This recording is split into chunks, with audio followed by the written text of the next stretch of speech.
through these accidents.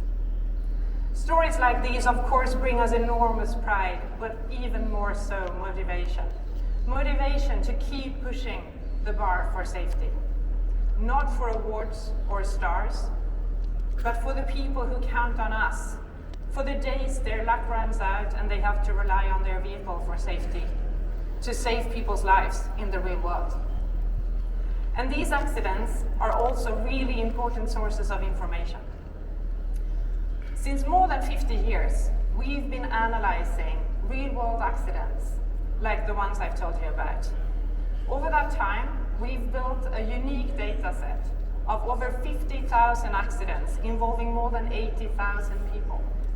So we have learned how and why people get injured, so we can better design ways to protect them. And we have learned how and why people end up in accidents from the beginning, so we can better design support systems for drivers to avoid accidents altogether. And we know that real-world traffic is way more complicated than standardized testing required by regulations and ratings. Real-world accidents don't come at certain angles, speeds, or overlaps, and people do not come in a set of sizes, and they do not sit in pre-decided seating positions.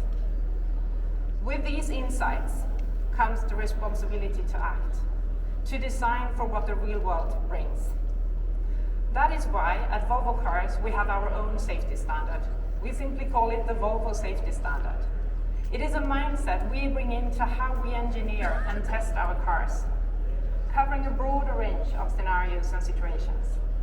Like for instance, replicating a car running off road, hitting a narrow object, such as a tree. A test that is especially relevant for electric cars, where there's no longer a big combustion engine to divert the forces.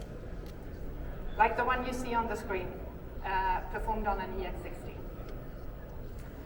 Real world, and even though we of course do our utmost to avoid accidents altogether, we still keep testing our cars for different angles, objects, considering people in all passenger seats. And we include scenarios like rollover, large animal, and even car-to-car testing to make sure we design our cars for compatibility, to ensure safety for the people in the Volvo car, but as well for those on the outside. In this video now, you can see 3 EX90s. The first one obviously avoiding the crash, but then the second one hitting the other car from the side. And these are the cars you can actually find in our display later today. This year, with the reveal of our EX60 just a few weeks ago in Stockholm, we're introducing a new generation of Volvo cars, built on our SPA3 architecture and powered by Hugin Core, our core compute systems. Our SPA3 cars are equipped with state-of-the-art interior and exterior sensor sets, and paired with powerful core compute and a one-track software, makes them capable of reading and reacting in situations in real time. This is a game changer for us, not only for the capabilities that is built into the car, but also for how it allows us to collect and process data in entirely new ways. So we can better understand drivers. So we can better understand what happens in real-world accidents. So we can better understand how to push further on safety. With these insights, we can train our software and develop new functionality. And with one unified software track and the over-the-air capabilities, these learnings can be shared not only in the new cars coming, but across the fleet of already existing cars. What is learned in one Volvo car can be spread to the entire fleet of cars, meaning that our cars will grow smarter, more efficient, with better functionality and driver experience over time, but most importantly, they will grow safer. One concrete example of how we continuously keep pushing safety is the multi-adaptive safety belt. It's a world first introduced in the EX60, and with this innovation, we unlock the next level of protection. Building on the 3-point safety belt from back in 1959, The multi-adaptive safety belt uses real-time data from both the exterior and the interior sensors to understand the size of the person sitting in the seat, the seating position, how the accident that person is about to end up in, like the speed, the direction, the severity. And based on all that information, the seatbelt can tailor the response to better protect that human being. And as we learn more over time, the seatbelt will further improve how it responds to accidents. This is just one example of how we can push safety when we combine software with forward-thinking hardware and strong core computing. For us, this marks a new era in safety. For the occupants inside as well as for those outside, we are creating a system that understands people, learns from the world around it, and adapts to help reduce injuries and accidents, helping us accelerate towards zero. That is what defines Volvo Cars' approach to safety. And with that, I would like to invite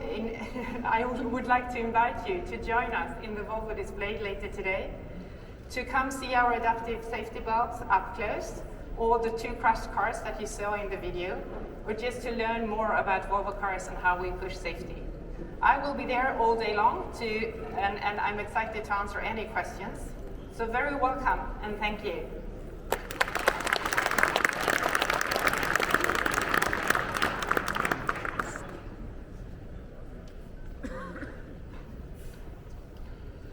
In 2026, IndyCar is taking a bold step into the future, and excitement is building for the Ontario Honda dealers Indy Markham. It's set to roll in the middle of August. He was revved up at the initial announcement. Now that we're only 6 months away from the race actually taking place, I'm sure he's even more excited. Please welcome the Mayor of Markham, Frank Scarpitti.